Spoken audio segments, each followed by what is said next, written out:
देखो भाड़े की फौज लेकर बलिया भी जंग नहीं लड़ता है, खूब पता है लोगों को। सुप्रीम कोर्ट के जजेस को भी, हाई कोर्ट के जजेस को भी, बिहार की हुकूमत को भी, दिल्ली के राजा को भी।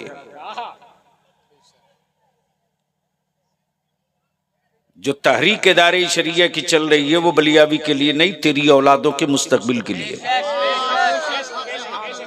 और याद रखना, कटिहार, किशनगंज, पूर्णिया, साहेबगंज, राजमहल, पाकुड़ वालों, सिवान, छपरा, गोपालगंज, औरंगाबाद, आरा, मुजफ्फरपुर, नवादा, शेखपुरा, ये बारूद के ढेर पर नहीं है, तेरी औलादे बारूद के ढेर पर है। उसके बावजूद भी अगर होश में नहीं आए तो बलियावी का क्या है? हम तो अपने सीने का बोझ उतार के मरेंगे। कयामत के दिन हम कह सकेंगे, मौला मैंने तेरे बंदों के दरवाजे कुंडियां खटखटाई थी। ये सोया होता तो जग गया होता, ये तो नशे में था। और नशे में सिर्फ एक ने नहीं लाया, सबने मिलके लाया। सच्ची बात बोल दूंगा, कटिहार वालों, बदन पर कपड़ा नहीं बचेगा। वो घूंट पीकर 3 दिन में कटिहार से मैं गया हूं।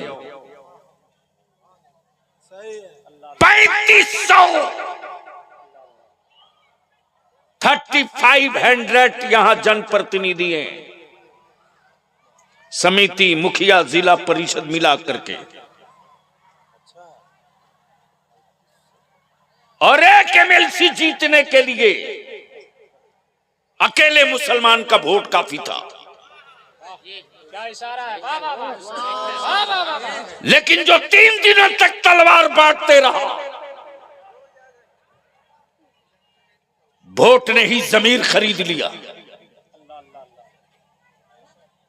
रो करके गया हूं कटिहार से। कुरान शरीफ पर पैसा रखता था, कुरान शरीफ पर, और कुरान शरीफ से पैसे लोग लेते थे। और अगला बोलता था कि मैंने तेरे कुरान पर पैसा रख दिया, ले ले ले ले। पटना जाने के बाद हमको बोलता है, क्या बिगाड़ लिया किसी ने मेरा? हमने मियां खरीद लिया कुरान पर पैसा रख के।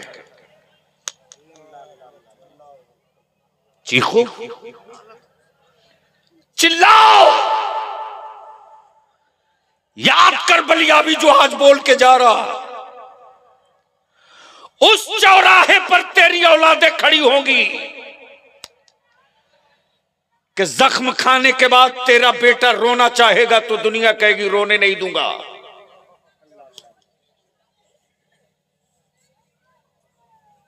हड्डियां तोड़ी जाएंगी, टूटते रहेंगी हड्डियां, लेकिन आंखों से आंसू नहीं निकलने दिया जाएगा। ये आलिम पागल है क्या? ये मेरे उलमा और काम नहीं कर सकते? अरे जो मदरसे की चटाई पर रह करके मोटा चावल पतली दाल खाकर 30 पारा कुरान हिफ्ज कर सकता है ना, वो दुनिया का जो पहाड़ किसी ने न तोड़ा हो वो आलिम तोड़ के दिखा सकता है।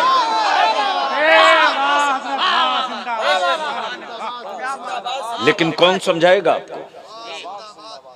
कौन बताएगा आपको? ये जिगर है आलिमों का।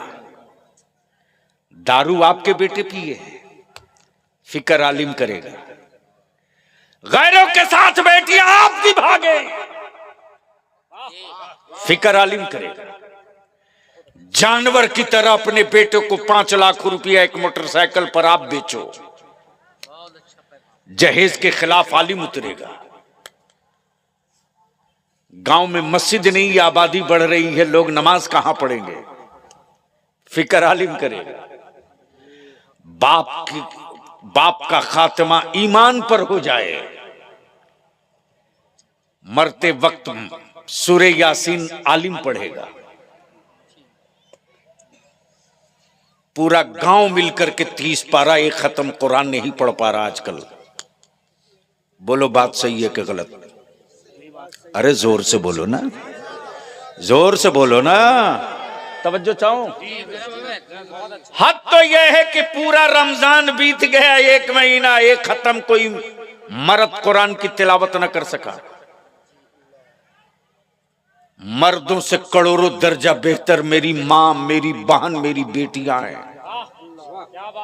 इफ्तार भी बनावे, सहरी भी बनावे, तेरे बच्चों को भी पाले, तेरे मन चाहा खाना भी बनावे, नमाज भी पढ़े, तरावी भी पढ़े। लेकिन कोई घर की बेटी और मां जो बूढ़ी है, जो बूढ़ी है, उसको जुनून होता था कि सब काम करते करते एक महीने में हमको 2 खत्म कुरान शरीफ कर लेना है। अब वो करके दिखा देती, करके दिखा देती।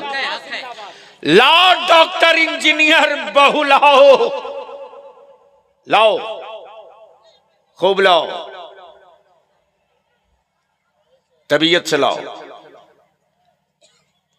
मैं नहीं मना करूंगा, मत लाओ, लाओ। लेकिन इतनी बात याद रखना, बचपने में हम लोग पारा तहसीलने निकलते थे। गांव में जब किसी का तीजा, फातिहा, 40वां होता था तो हम लोग पारा तहसीलने निकलते थे। पता नहीं आपके इलाके में रिवाज है कि बंद हो गया?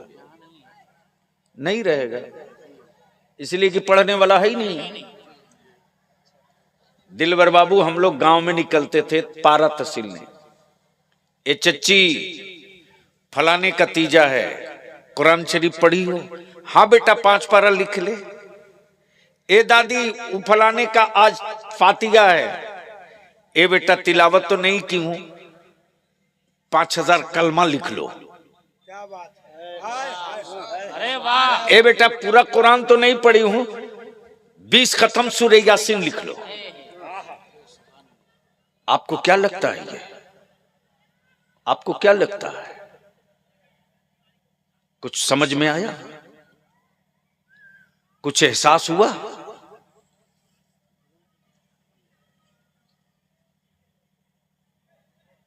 वो माएं, वो दादी, वो खाला, वो नानी स्कूल नहीं गई, कॉलेज नहीं गई, मदरसा नहीं गई, घर की तालीम रही, मकतब की तालीम रही,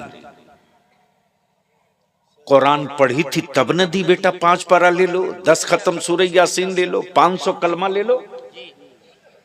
और आज अगर मदरसे के बच्चे ना हो तो किसी अमीर बेटे के बाप के इंतकाल के बाद शायद एक खत्म कुरान की तिलावत गांव वालों से मुमकिन नहीं, नहीं मुमकिन है। और बाप के तीजा और 40वां के दिन तो जैसे लगता है वलीमा है साहब, वलीमा है, क्या दावत चल रही है। जैसे लगता है बेटे का निकाह हुआ है, वलीमा है। उस दिन बेटा भी बढ़िया कपड़ा, बढ़िया लिबास पहन के स्टाइल मारता है। ये गेस्ट आ रहे हैं, ये मेहमान आ रहे हैं। लेकिन जिनके कुरान की तिलावतों की बरकतों से बाप की मगफिरत होगी, वो एक तरफ चटाई पर बैठकर कुरान शरीफ पढ़ता है। और यही सेठिया पैसे वाला आए हुए गेस्ट और मेहमानों को दिखाकर कहता मदरसे के बच्चे हैं, कुरान पढ़ रहे हैं। तुम्हें तो तौफीक नहीं हुई कि 3 मरतबा कुल हु अल्लाह पढ़ लो। बाप तो तेरा था, जमीन तो तुझे देके गया, कोठी मकान तो तेरे हवाले करके गया, लेकिन मदरसे के बच्चों के लिए आपने चटाई बिछा दी, चादर बिछा दी, प्रॉपर्टी आप जोतो, जमीन आप जोतो, और कब्र में बाप के राहत का सामान मदरसे के बच्चे करेंगे। अगर एहसास मरा नहीं तो सोच लेना। अब पलट जाओ तो थोड़ी देर बलियावी ने जिस आयत करीमा की तिलावत की है उस पर 2 चंद मिनट गुफ्तगू कर दे। मूड है सुनने का? तो एक बार धीरे से बोल दीजिए सुभान अल्लाह, एक बार जोर से बोल दीजिए सुभान अल्लाह। अच्छा, अगर एक बार तकलीफ ना हो तो दोनों हाथ उठा के बोल दो लब्बैक या रसूल अल्लाह। ओए जोर से बोलो, लगा ईमान वाला ताकत, लब्बैक या रसूल अल्लाह, अल्लाहुम्मा लब्बैक या हबीब अल्लाह। अब ज़हन को यहीं रोको और बस थोड़ी देर की गुफ्तगू सुन लो, चूंकि मैंने पहले ही कह दिया था हजरत मौलाना से, कल मधेपुरा पहुंचना है। आज दिन भर दौड़ा हूं, कल पूरा दिन दौड़ा हूं, पूरी रात दौड़ा हूं। 1 तारीख को मधेपुरा के बीएन मंडल स्टेडियम में तहरीक बेदारी का प्रोग्राम है। कोई एक झंडा तो तेरे पास मुसलमान होना चाहिए जिस झंडे के नीचे जमा हो सके। और इस वक्त पूरे मुल्क में अगर कोई एक मजबूत झंडा दिख रहा है संघर्ष का, तो वो झंडा इदारे शरिया का है।